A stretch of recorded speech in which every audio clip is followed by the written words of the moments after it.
오늘 아침에는 마태복음 10장 16절부터 22절까지 말씀을 가지고 준비되셨습니까? 라는 제목으로 오늘 하나님의 말씀을 나누려고 합니다. 이 말씀은 제가 2주 전에 그 화요 성경 공부, 그러니까 수요일 날 그 불어 성경 공부 시간에 함께 나눴던 말씀인데, 다시 말씀에 대한 나눌 감동을 주셨고, 또 이렇게 놀랍게도 지난 이제 우리 그 화요 성경 공부 시간에 이 말씀이 또 이렇게 함께 이렇게 보는 시간을 가졌는데요. 우리 함께 우리 하나님께서 주시는 말씀, 제가 한 절 읽고 여러분들 한 절 읽고 우리 교독해서 이 말씀을 읽도록 하겠습니다. 제가 먼저 읽을게요. 보라, 내가 너희를 보냄이 양을 이리 가운데로 보냄과 같도다. 그러므로 너희는 뱀같이 지혜롭고 비둘기같이 순결하라.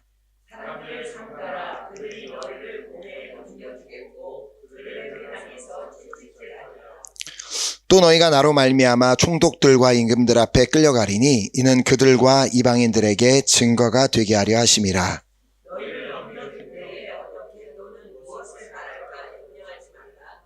그때 너희에게 할 말을 주시리니. 말하는 이는 너희가 아니라 너희 속에서 말씀하시는 이 곧 너희 아버지의 성령이시니라. 장차 형제가 형제를 아버지가 자식을 죽이며 자식들이 부모를 대적하여 죽게하리라. 함께 읽겠습니다. 또 너희가 내 이름으로 말미암아 모든 사람에게 미움을 받을 것이나 끝까지 견디는 자는 구원을 얻으리라. 아멘, 아멘. 오늘 본문이 기록된 이 마태복음 10장은 예수님께서 12제자들에게 더러운 귀신을 쫓아내며 또 병든 자들을 모든 병과 모든 약한 것들을 고쳐주시는 권능을 주시면서 시작이 되는 것을 볼 수 있습니다. 1절을 보면 그러면 예수께서 그의 12제자를 부르사 더러운 귀신을 쫓아내며 모든 병과 모든 약한 것을 고치는 권능을 주시니라. 자, 여기서 우리가 알아야 하는 것은 지금 여기 이 마태복음에서 말하고 있는 권능은 이 사도행전에서 부활하신 예수님께서 승천하시기 전에 제자들에게 말씀하신 그 권능과는 다르다는 것입니다. 한국말로는 이제 같은 단어가 사용이 되었지만 헬라어로 보면 서로 다른 단어가 사용이 되었습니다. 그래서 불어로도 보면 이제 다른 단어가 사용이 되었는데 여기 마태복음에서는 이 헬라어로 엑수시아라는 단어가 사용이 되었습니다. 그 뜻은 권세 혹은 권위를 의미합니다. 자, 그러니까 예수님께서 그 제자들에게 어떠한 권위를 주셨음을 의미하고 있는 것입니다. 자, 제자들 스스로는 불가능하지만 예수님께서 주신 권능을 가지고는 더러운 귀신들을 쫓아낼 수 있었고 모든 병든 자들을 고칠 수 있었고 모든 약한 것을 고칠 수가 있었습니다. 자, 제자들에게 주셨던 이 권능을 사용하는 장면이 이제 사도행전 3장 6절부터 8절에 나오는데 우리가 너무나 잘 아는 이야기입니다. 베드로가 이르되 은과 금은 내게 없거니와 내게 있는 이것을 내게 주노니 나사렛 예수 그리스도의 이름으로 일어나 걸으라 하고 오른손을 잡아 일으키니 발과 발목이 곧 힘을 얻어 뛰어서서 걸으며 그들과 함께 성전으로 들어가면서 걷기도 하고 뛰기도 하며 하나님을 찬송하니, 즉 그들에게 예수 그리스도의 이름이라는 권능을 주셨던 것입니다. 그 권능으로 베드로가 그 자리에서 안진뱅이를 일으켰던 것이죠. 자, 그래서 요한복음에 보면 예수님께서 내 이름으로 무엇이든지 구하면 내가 행하리라 라고 말씀하신 이유입니다. 왜냐하면 예수 그리스도의 이름에는 권능이 있기 때문에. 자, 그러나 아무나 예수 그리스도의 이름을 사용한다고 해서 그 권능이 나타나지는 않습니다. 자, 사도행전 19장에 보면 어떤 예수님을 믿지 않던 자들이 이 바울을 통해 일어나는 그 권능들을 보면서 시험 삼아 예수님의 이름을 사용해보는 이야기가 나옵니다. 자, 그 중에 유대의 한 제사장 스게와라는 사람에게 7 아들이 있었는데 그 7 아들들이 예수님의 이름을 사용해 악귀를 쫓아내 보려고 하자 그 악귀 들린 사람이 이런 반응을 보입니다. 사도행전 19장에 보면 악귀가 대답하여 이르되 내가 예수도 알고 바울도 알거니와 너희는 누구냐? 하며 악귀 들린 사람이 그들에게 뛰어올라 눌러 이기니 그들이 상하여 벗은 몸으로 그 집에서 도망하는지라. 자, 그러니까 무조건 예수님의 이름을 사용한다고 해서 악귀가 두려워하지 않는다는 사실을 매우 명확하게 보여주는 사건입니다.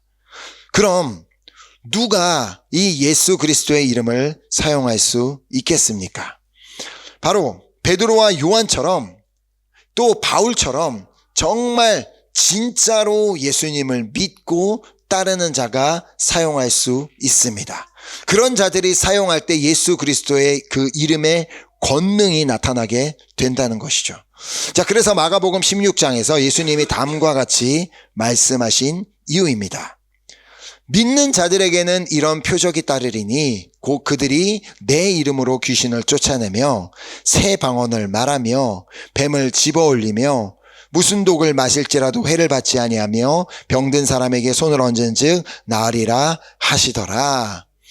그러니까 믿지 않는 자들에게는 이러한 표적이 전혀 따르지 않습니다. 그러나 예수님을 믿는 자라면 예수 그리스도의 이름으로 귀신을 쫓아낼 수 있다는 말입니다. 자, 예수님을 진짜로 믿는 자라면 예수 그리스도의 이름으로 새 방언을 말할 수가 있고요. 예수 그리스도의 이름으로 뱀을 집어 올릴 수가 있고요. 예수 그리스도의 이름으로 무슨 독을 마실지라도 해를 받지 않을 수 있으며 예수 그리스도의 이름으로 병든 사람에게 손을 얹은 즉 낫게 되는 역사가 일어나게 된다는 것입니다. 자, 그렇다면 우리는 여기서 이런 질문을 해볼 수 있습니다. 자꾸 진짜로 예수님을 믿어야 된다고 하는데 진짜로 예수를 믿는다는 것은 무엇인가? 제가 이전 주일에 말씀을 드린 것을 기억하실 것입니다. 예수님은 말씀이시기에 그 말씀을 믿는 것이 결국 예수님을 믿는 것입니다. 그러니까 기록된 말씀을 진짜로 믿는다면 내가 진짜로 예수님을 믿는 것이 되는 것이죠. 자, 그래서 예수님께서는 당신의 말을 신뢰하고 따르는 제자들에게 더러운 귀신을 쫓아내며 병든 자들과 모든 약한 것을 고치는 권능인 그 당신의 이름을 주시며 그들이 이제 떠나갈 때 무엇을 준비해서 가야 되는지를 말씀하여 주십니다. 자, 마태복음 10장 9절에서 10절을 보면 너희 전대에 금이나 은이나 동을 가지지 말고 여행을 위하여 배낭이나 두벌옷이나 신이나 지팡이를 가지지 말라. 이는 일꾼이 자기의 먹을 것을 받는 것이 마땅함이라. 자, 그들에게 이 권능을 주신 것은 그들이 이스라엘 곳곳을 돌아다니며 그곳에서 복음을 전파하며 귀신을 쫓아내고 병든 자들을 치유해 주기 위함이었습니다. 자, 그러나 주님께서는 그들에게 아무것도 챙겨가지 말 것을 말씀하십니다. 그냥 옷도 지금 너희들이 입고 있는 그것만 입고 가고 그 어떤 돈도 일절 챙기지 말고 오직 한 가지 예수 그리스도의 이름만 가지고 가라고 말씀하신 것입니다. 자, 주님을 향한 신뢰가 없다면 결코 갈 수 없는 길이었습니다. 그러나 주님께서는 당신의 제자들이 그냥 제자로 머무는 것을 원하지 않으셨습니다. 주님께서는 당신의 제자들이 이제 사도가 되기를 원하셨습니다. 자, 그래서 보면 이 1절에서는 12제자라고 부르고 있는데요. 2절로 바로 넘어가면서는 12사도라고 부르는 것을 볼 수가 있습니다. 1절에서 12제자에게 무엇을 주셨어요? 더러운 귀신을 쫓아내며 모든 병과 모든 약한 것을 고치는 권능을 주셨는데 그 권능을 주신 이유는 이제 그들이 사도가 되기를 원하셨기 때문입니다. 자, 그렇다면 사도라는 말의 의미가 뭐예요? 이 어떤 직분이 아닙니다. 목사, 선교사 같은 직분이 아니라 사도란 아포스톨로스, 즉 보냄을 받은 자라는 의미를 가진 말입니다. 그 어떤 사람이든 그냥 보냄을 받은 자, 그게 어떤 사업적으로 보냄을 받은 자, 출장을 보냄을 받은 자, 교회에서 선교사로 보냄을 받은 자, 그 누구든 다 아포스톨로스라는 말이 사용이 된다는 것입니다. 즉 예수님께서 이 제자들에게 권능을 주시며 그들을 보내기를 원하셨던 것입니다. 왜냐하면 그들이 배운 것에서 멈추지 말고 그냥 자꾸 배우기만 해서 머리만 커지는 것이 아니라 가서 실천으로 옮기기를 원하셨기 때문에. 하지만 실천으로 옮기기 위해서는 반드시 예수님에 대한 신뢰가 필요했습니다. 돈이 없어. 돈도 없이 또 갈아입을 옷도 없이 가서 내가 과연 무엇을 할 수 있겠느냐, 내가 또 가서 무엇을 먹고 무엇을 마실 수 있겠는가라는 걱정을 하는 대신 주님께서 그냥 그렇게 가라고 말씀하셨으니까 주님을 신뢰하며 앞으로 나아가기를 원하셨습니다. 또한 그들이 어디에 가서 머물 수 있는 장소도 정해져 있지 않은 채 그냥 예수님께서 하시는 말씀은 그 동네에 들어가면 누군가 너희들을 자기의 집으로 맞이해 줄 거니까 그냥 거기서 자면 된다라고 말씀하십니다. 자, 충분히 걱정이 될 수 있는 상황이었습니다. 아무런 대책도 없이 가진 것도 없고 가진 옷도 한 벌밖에 없고 잘 곳도 정해지지 않은 채 가야만 했습니다. 자, 그런 그들을 향해 주님께서 말씀하여 주십니다. 자, 그 본문의 뒤편에 보면 예수님께서 말씀하시죠. 너희에게는 머리털까지 다 세신 바 되었나니 두려워하지 말라. 너희는 많은 참새보다 귀하니라. 그냥 저 참새들도 옷 없고 돈 하나도 없고 집도 없는데 그냥 다 살고 있는 거 보지 않느냐. 그러니까 너네도 그렇게 갈 수 있다라고 말씀하여 주신 것이죠. 즉 모든 것을 다 알고 계시는 주님을 신뢰하며 나아갈 것을 말씀하여 주신 것입니다. 자, 그래서 예수님께서는 또 앞서서 말씀해 주셨는데요. 마태복음 6장 33절에 유명한 말씀이죠. 그런즉 너희는 먼저 그의 나라와 그의 의를 구하라. 그리하면 이 모든 것을 너희에게 더하시리라. 이 모든 것이 뭐예요? 그 앞에 있는 내용이 뭐예요? 무엇을 먹을까? 무엇을 마실까? 무엇을 입을까? 미리 예수님께서는 이걸 제자들에게 다 가르쳐 주셨던 것입니다. 자, 주님을 신뢰하며 주님의 보내심을 따라서 앞으로 나아가는 자들에게는 친히 당신께서 필요한 것을 공급해 주시겠다는 말씀입니다. 자, 주님께서는 오늘 이 자리에 있는 우리도 제자를 넘어 사도가 되기를 원하고 계시는 줄 믿습니다. 주님의 말씀을 배웠다면 이제 배운 것을 나가서 실천하기를 원하고 계시는 것이죠. 자, 주님께서는 우리를 각자의 자리로 보내십니다. 각자의 가정으로, 각자의 일터로, 각자의 학교로, 환경으로 그냥 다 보내시는데, 그런데 우리에게 빈손으로 보내시는 게 아니죠. 우리에게 예수 그리스도라는 놀라운 권능을 주셨습니다. 예수 그리스도의 이름을 주셨다는 것이죠. 자, 그 이름으로 기도하며 그 이름을 선포하며 신뢰하며 나아가기를 원하고 계시는 것입니다. 자, 그러나 주님께서는 우리가 보냄을 받은 이 세상이 결코 만만치 않은 곳임을 말씀해 주십니다. 자, 본문 이제 16절을 보면 보라 내가 너희를 보냄이 양을 이리 가운데로 보냄과 같도다. 그러므로 너희는 뱀같이 지혜롭고 비둘기같이 순결하라. 주님께서는 우리를 보내는 것이 마치 양을 이리 가운데로 보냄과 같음을 알고 계신다고 말씀하십니다. 자, 우리가 나가서 맞닥뜨려야 하는 세상이 결코 만만치 않음을 말씀하여 주신 것이죠. 자, 양이 이리 가운데로 들어간다는 것은 죽으러 가는 것과 마찬가지입니다. 이건 어린아이도 다 아는 겁니다. 양이 이 이리들이, 늑대들이 잔뜩 모여있는 데로 들어가면 당연히 물려 죽죠. 자, 그래서 주님께서는 우리에게 뱀같이 지혜롭고 비둘기같이 순결하라고 말씀하십니다. 자, 그러나 어떻게 우리가 이 뱀같이 지혜롭고 비둘기같이 순결할 수가 있을까요? 자, 도대체 이게 무슨 뜻일까? 결국 우리에게 말씀하시는 것은 우리에게 성령으로 충만할 것을 말씀하여 주신 것입니다. 왜냐하면 오직 성령으로 충만할 때만 우리는 뱀같이 지혜롭고 비둘기같이 순결한 자들이 될 수 있기 때문이죠.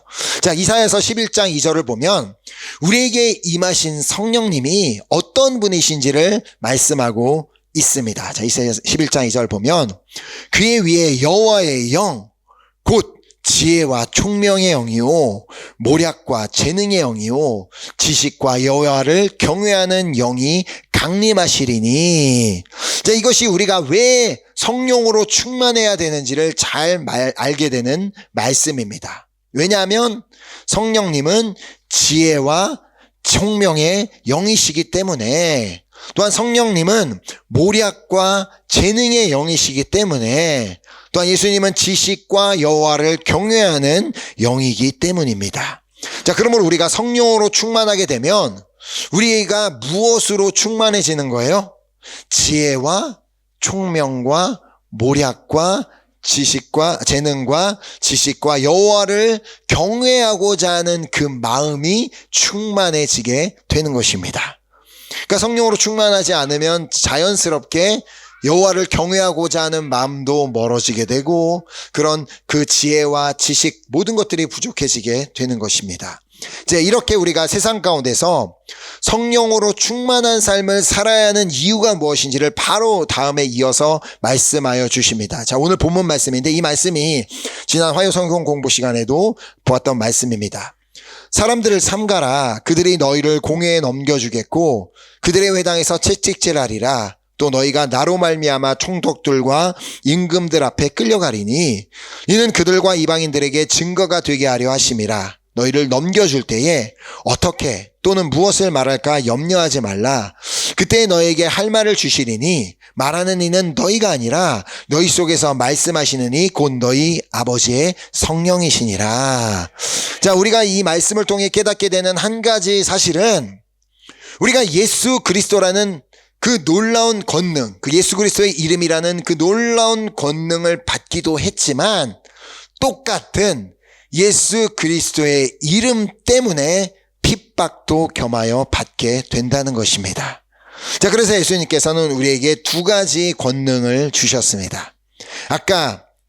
먼저는 아까 말씀드린 엑수시아, 즉 예수 이름의 권세를 우리에게 주셨고, 두 번째로 성령님이라는 두나미스 권능을 우리에게 주신 것입니다. 자, 그래서 사도행전 1장 8절 말씀을 보면 이 말씀도 잘하는 말씀이죠. 오직 성령이 너에게 임하시면 너희가 권능을 받고, 여기서가 권능이 두나미스, 예루살렘과 온 유대와 사마리아와 땅끝까지 이르러 내 증인이 되리라 하시니라. 자, 이렇게 예수님께 보냄을 받은 우리에게 필요한 것은 다른 것이 아니라 예수 그리스도의 이름이라는 권능과 성령님의 권능입니다. 자, 왜냐하면 그래야지만 우리가 핍박을 당해도 핍박을 견뎌낼 수 있고, 또 핍박을 당할 때 성령님께서 친히 우리가 해야 할 말을 주실 것이기 때문입니다. 자, 실제로 사도로 보냄을 받은 예수님의 제자들이 공회로 넘겨졌었고, 회당에서 채찍질을 당했고, 총독들과 임금들 앞에 끌려가는 일들이 일어났습니다. 자, 아까 살펴본 것처럼 베드로와 요한이 그 예수 그리스도의 권능으로 안진뱅이를 일으키자 그것을 본 사람들은 다 놀랄 수밖에 없었습니다. 자, 그래서 베드로는 그들에게 네 예수 그리스도의 이름을 선포하며 그들에게 그 예수의 이름을 가르칩니다. 자, 그런데 그들이 예수님에 대해 가르치는 것을 싫어하던 이 제사장들과 사두개인들이 사람들을 보내어 그들을 잡아 감옥에 가둡니다. 자, 그리고는 다음날 대제사장과 사람들 앞에 끌려 나와 신문을 받게 됩니다. 묻습니다. 그들이 너희가 무슨 권세와 누구의 이름으로 이 일을 행하였느냐? 이때 베드로가 그들에게 담대하게 대답을 할 수 있었던 이유는 그가 성령으로 충만했기 때문입니다. 그러니까 그가 당신들 왜 우리가 뭔 잘못을 했다고 우리를 왜 가두고 이렇게 말도 안 되는 일을 합니까 하고 따진 게 아니라 그냥 예수 그리스도의 이름을 담대하게 선포했다는 것입니다. 자, 베드로를 비롯한 모든 제자들은 예수님의 말씀대로 그 두나미스 권능을 받기까지 예루살렘에서 기다리며 떠나지 않고 간절하게 기도하고 있었고, 그렇게 그들은 오순절날 불로 임하는 성령님을 체험하고 그날 그 자리에서 성령으로 충만해지게 되었습니다. 자, 그래서 베드로가 그들을 향해 대답하는 장면을 보면 사도행전 4장 8절 이렇게 말하고 있죠. 이에 베드로가 성령이 충만하여 이르되, 그러니까 그가 말한 게 아니라는 겁니다. 성령이 충만하여서 말하였다는 것입니다. 자, 그가 성령으로 충만하여 말하였다는 것은, 그러니까 성령님께서 하게 하신 말씀을 그대로 전하였음을 보게 되는데요. 그가 전한 내용이 10절부터 11절에 있습니다. 너희와 모든 이스라엘 백성들은 알라. 너희가 십자가에 못 박고 하나님이 죽은 자 가운데서 살리신 나사렛 예수 그리스도의 이름으로 이 사람이 건강하게 되어 너희 앞에 섰느니라. 이 예수는 너희의 건축자들의 버린 돌로서 진 모퉁이의 머릿돌이 되었느니라. 자, 지금 베드로는 단순히 그냥 예수님이 하셨습니다라고 답을 하고 있는 게 아니라 예수님을 믿지 않는 자들을 담대하게 질책하고 있는 것을 볼 수가 있습니다. 너희가 십자가에 못 박은 그 예수의 이름으로 내가 이렇게 행하였음을 보았느냐? 너희는 예수 그리스도를 버렸지만 오히려 그분의 이름이 오늘 우리 사역의 기초가 되었다라고 그렇게 담대하게 선포할 수 있었던 이유는 뭐예요? 그가 성령으로 충만했기 때문이었습니다. 만약 그가 성령으로 충만하지 않았다면 사람의 눈치를 보며 내가 이렇게 말하면 저 사람이 혹시 나를 때리지 않을까? 내가 이렇게 말하면 저 사람이 나한테 욕하지 않을까? 그들이 사람의 눈치를 보고 있었다면 감히 그들을 질책하는 말을 할 수는 없었을 것입니다. 자, 그렇다면 오늘 중요한 질문은, 오늘 나는 핍박을 당할 준비가 되어 있는가? 오늘 나는 핍박을 당할 준비가 되어 있는가? 라고 그렇게 한번 스스로에게 질문해 보았으면 좋겠습니다. 결국 내가 지금 성령으로 충만하지 않는다면 나는 준비가 되어 있지 않은 것입니다.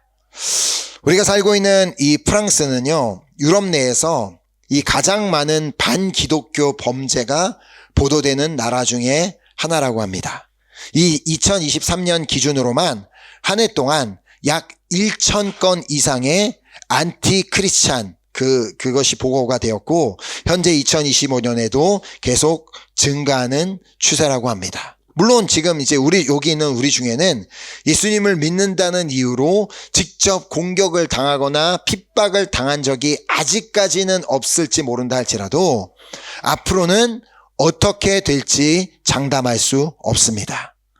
계속해서 성당들을 향한 공격들이 일어나고 있고요. 지난 3월 달에는, 그러니까 2025년 3월에 마르세유에 있는 한 수도자가 수도원 앞에서 괴한에게 그냥 무조건 폭행을 당하고 성직 복장이 막 찢어지고 훼손을 당하는 일이 일어났다고 합니다. 이거는 카톨릭에게 일어난 일이니까 나에게는 아무런 상관이 없지 않습니까? 라고 생각할지도 모르겠습니다. 그런데 한번 생각해 보면 어차피 공격을 하는 사람에게는 카톨릭이나 개신교나 아무런 상관이 없습니다. 그냥 어차피 저 예수라는 자를 믿고 따른 자는 다 똑같아 보이기 때문에, 그들에게는 다 똑같은 눈으로 보여지기 때문에 우리도 언제 예배를 드리고 나가는 길에 교회 앞에서 공격을 당하는 일이 일어날지도 모른다는 것입니다. 이곳 프랑스도 이슬람 국가처럼 우리가 예수님을 믿는다는 이유 하나만으로 차별을 당할 수도 있고요, 공격을 받을 수도 있고 핍박을 당하게 될지도 모릅니다. 누군가가 내가 저 사람이 무슬림이라고 말하고 저 사람이 동성애자라고 그것이 죄라고 말하는 것 때문에 불리한 상황에 놓여질 수 있다는 것입니다. 그래서 주님은 오늘 이 시간부터 우리가 준비되어 있기를 원하시는 것입니다. 준비가 되어 있지 않는다면 우리는 누구도 장담할 수 없습니다. 지금은 당장 나는 어떤 일이 일어나도 절대 예수님을 부인하지 않을 겁니다. 나는 믿음을 버리지 않을 겁니다라고 말을 하지만 죽음의 위협 앞에서 나도 그럴 수 있다라고 자신 있게 말하기는 어려울 것입니다. 그 네로의 핍박 가운데 그리스도인들을 어떻게 죽였는지를 들어보신 분들이 있을 겁니다. 어린 아이들에게 그 털로 된 가죽 옷을 입혀서 길거리에 내놓으면 굶주린 개들이 가서 그 애들을 찢어 죽이게 만들어 놨습니다. 너 부모님, 너 예수님을 부인하지 않으면 네 자식들 한 명 더 찢어 죽일 거야. 그리고 그리스도인들을 그 불에 태워서 그 도시를 비추는 가로등으로 사용했습니다. 너 예수 믿는다고? 너 계속 예수 믿을 거면 너 불에 태워 죽일 거야.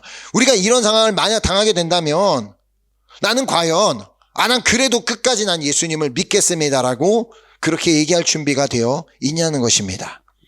자, 베드로도 자신에 대한 확신이 있었죠.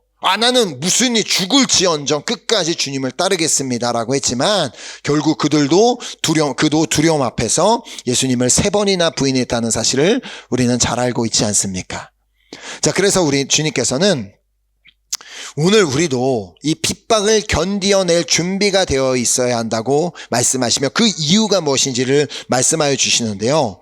마태복음 10장 32, 33절에 누구든지 사람 앞에서 나를 시인하면 나도 하늘에 계신 내 아버지 앞에서 그를 시인할 것이요 누구든지 사람 앞에서 나를 부인하면 나도 하늘에 계신 내 아버지 앞에서 그를 부인하리라.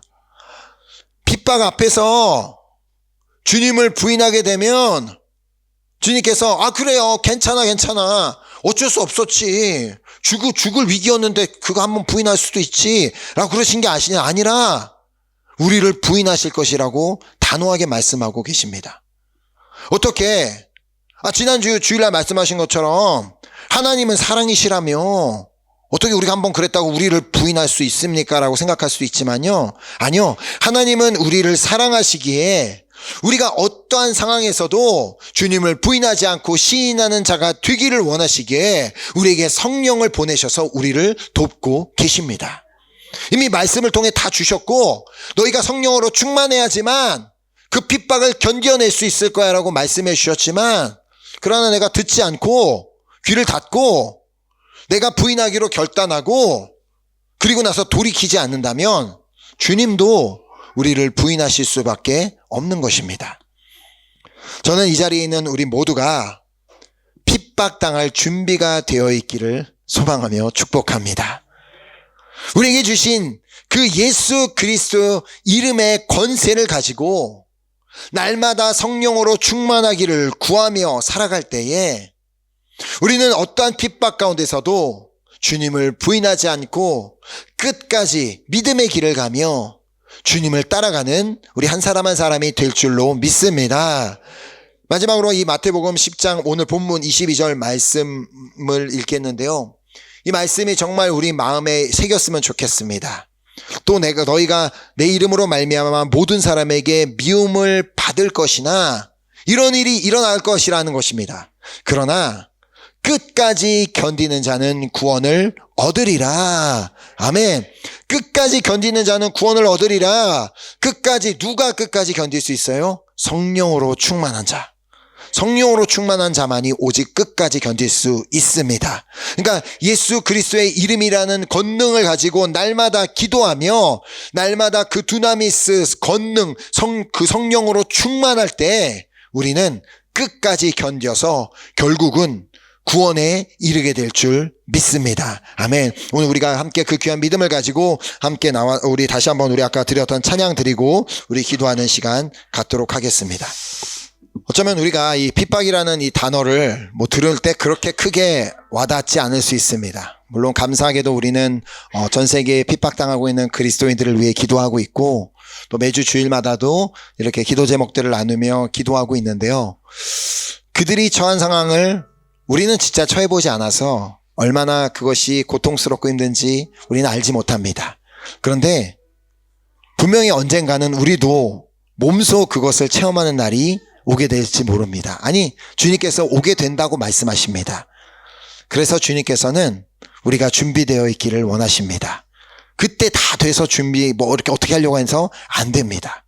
그 날이 언제 올지 우리는 알지 못하기 때문에 주님, 나는 오늘부터 준비되어 있겠습니다.